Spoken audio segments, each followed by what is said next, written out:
Halo guys, balik lagi di channel Mas Agus Daily Vlog.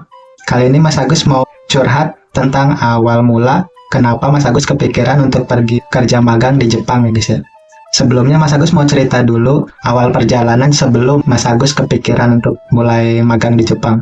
Nah sebelumnya Mas Agus tuh kerja di F&B di bagian service sekitar 5 tahun. Pertama itu jadi waiter di salah satu cafe di Jogja. Terus pindah di restoran Chinese food di Jogja juga, yang kemudian buka cabang di Solo. Diakumulasi di F&B ini sekitar 5 tahun ya guys. Setelah dari F&B, nah sebelumnya pas di restoran yang di Solo itu terakhir Mas Agus jadi bagian marketingnya guys. Jadi yang menawarkan paket makanan ke instansi-instansi gitu guys. Setelah dari sana Mas Agus nyoba untuk kerja di bidang sales guys. Sales penjualan produk gitu. Mas Agus pernah jadi seller aksesoris handphone keliling di Jogja. Terus juga pernah seller aksesoris mobil. Itu kerja juga sama orang. Itu sekitar 2 tahun guys. 1 tahun di aksesoris handphone, 1 tahunnya lagi di aksesoris mobil. Nah setelah dari sales itu, karena orang tua Mas Agus juga punya usaha sendiri ya guys ya, Mas Agus kepikiran kenapa kok nggak Mas Agus masarin produknya orang tua sendiri gitu kan, dari produk dari keluarga sendiri. Alhasil Mas Agus mutusin untuk jualan produknya dari orang tua Mas Agus sendiri. Mas Agus mulai keliling nawar-nawarin produknya orang tua Mas Agus itu peyek ya guys, peyek kacang khas Jogja. Kalau kalian tinggal di Jogja mungkin pernah nyobain peyek kacang. Yang paling terkenal itu daerah Imogiri guys, peyek kacang daerah Imogiri. Nah kebetulan Mas Agus juga tinggalnya di daerah sana guys. Emang sentranya gitu, sentra produsen peyek kacang. Nah Mas Agus keliling nawar-nawarin ke toko-toko, bahkan sempat door to door juga ke rumah-rumah. Itu sekitar 3 tahun guys. Selama 3 tahun itu Mas Agus udah megang sekitar 300-an toko, 300-an warung, sama punya langganan juga di pasar, nyetor-nyetorin di pasar. Dan menurut Mas Agus sebenarnya udah lumayan ya guys ya, untuk hasilnya itu cukup lumayan. Bisa dibilang kalau standarnya itu UMR Jogja, penghasilannya Mas Agus di atasnya itulah gitu. Bisa dibilang alhamdulillah untuk ukuran baru merintis ya guys ya. Dan itu pun potensinya untuk dikembangin juga masih besar sebetulnya. Nah cuman kendalanya pada waktu itu adalah modal guys. Jadi modal untuk bisa ngembangin usaha itu tuh kayaknya seret banget gitu loh. Alhasil Mas Agus nyoba-nyoba peluang yang lain juga. Waktu itu sempat buka roti bakar juga. Jadi siangnya itu Mas Agus keliling jualan peyek kacang, produknya orang tua. Nah malamnya Mas Agus jualan roti bakar, itu produknya Mas Agus sendiri ya guys. Perjalanan sekitar 3 tahun. 2 tahun pertamanya itu Mas Agus masih sendiri, jadi itu rasanya udah cukup lumayan lah gitu untuk kebutuhan pribadi gitu kan. Nah terus setahun terakhir itu Mas Agus memutuskan untuk menikah, dan alhamdulillah dikaruniai seorang anak. Nah dari situ Mas Agus mulai meningkat ya kebutuhan untuk kehidupan sehari-hari. Jadi tanggungannya bukan cuman Mas Agus sendiri, tapi juga istri dan juga anak gitu kan. Kebutuhannya tambah besar. Nah dari situ Mas Agus nyoba cari cara lain lagi juga gitu, untuk gimana caranya ningkatin penghasilan di atas dari yang udah Mas Agus dapetin. Terus istri pada waktu itu nyaranin gimana kalau nyoba magang ke Jepang gitu katanya. Karena kan kebetulan teman-teman istri itu banyak yang pernah pergi magang di Jepang kayak gitu.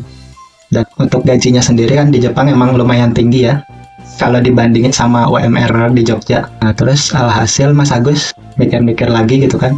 Untuk usaha ini walaupun udah lumayan dan bisa dikembangin, cuman untuk ngembanginnya itu susah guys, karena kendala modal itu tadi. Jadi stuck penghasilannya itu di situ-situ aja gitu loh. Untuk mau nambah lagi tuh agak berat kayak gitu. Kemudian setelah diobrolin panjang lebar sama istri, kemudian Mas Agus nyoba cari info gitu kan. Sama istrinya Mas Agus juga nyari-nyari info. Istrinya Mas Agus tuh nyari info ke teman-teman yang udah pernah berangkat. Terus direkomendasiin beberapa LPK waktu itu, LPK keberangkatan ke Jepang. Sambil Mas Agus juga nyari-nyari sendiri gitu kan di sosmed, di sosial media. Mana nih LPK yang istilahnya beneran gitu kan, bisa berangkatin. Karena kan pada waktu itu ada ketakutan juga ya.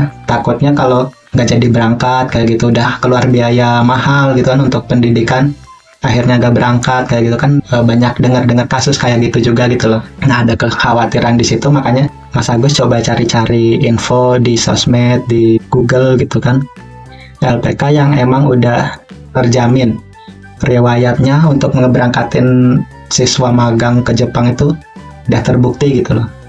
Nah, alhasil ada dua pilihan nih. Yang satunya yang Mas Agus cari info sendiri, cari-cari infonya sendiri. Nah, yang satunya lagi ini rekomendasi dari temannya istri yang emang udah berangkat, yang udah pernah berangkat dan udah pulang lagi, udah selesai dia. Dari kedua pilihan ini, Mas Agus pilih yang Mas Agus cari sendiri infonya di Google.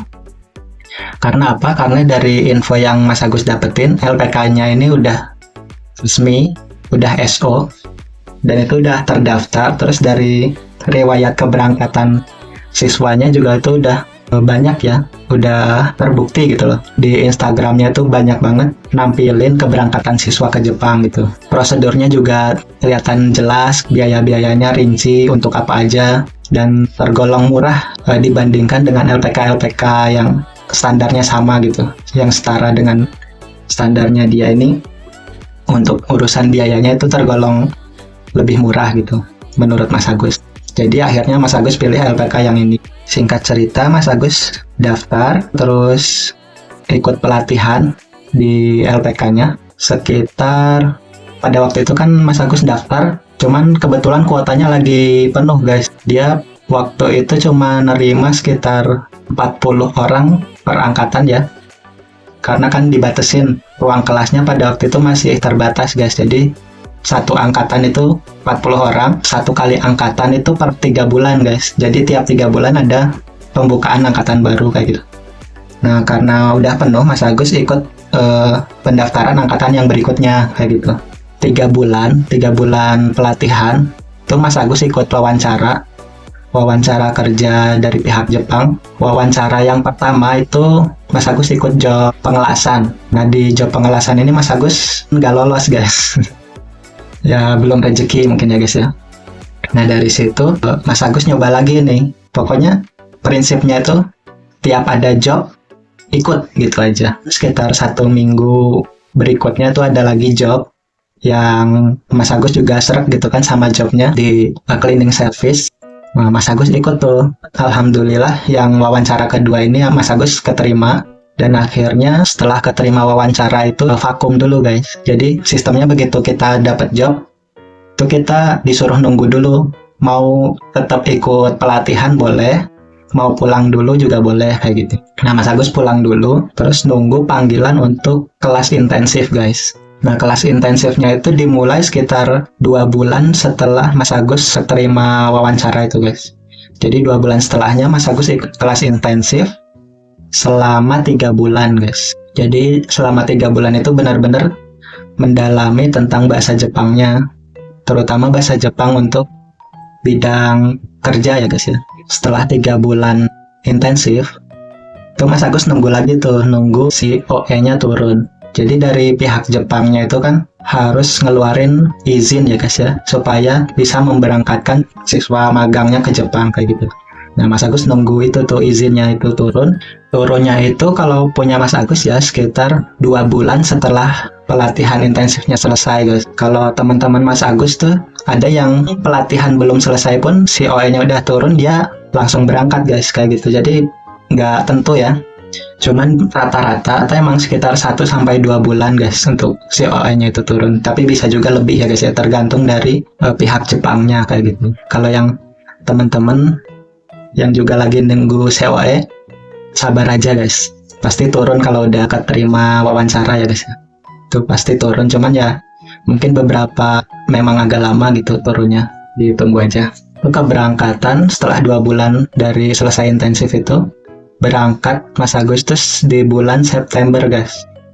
Jadi totalnya itu pas 1 tahun sejak Mas Agus daftar LPK-nya guys. Jadi daftar LPK September, berangkat ke Jepangnya pun September 1 tahun setelahnya guys. Untuk alasannya kenapa pilih magang ke Jepang, karena itu tadi guys, alasan kebutuhan hidup ya guys ya.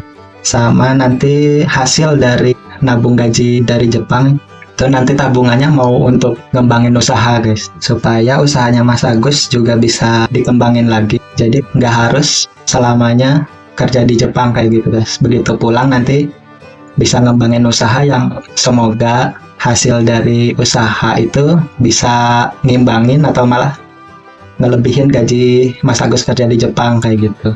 Buat yang mau berangkat ke Jepang, tentukan dulu niatnya apa. Kalau kalian dapat gaji, mau dipakai buat apa nanti gajinya begitu selesai kontrak gitu kan. Biasanya kan ada kontrak 1 tahun, ada 3 tahun ya. Nah itu betul-betul dipikirin dulu sebelum berangkat, disisihkan lah sebagian dari gaji kalian itu untuk tujuan kalian berangkat itu gitu.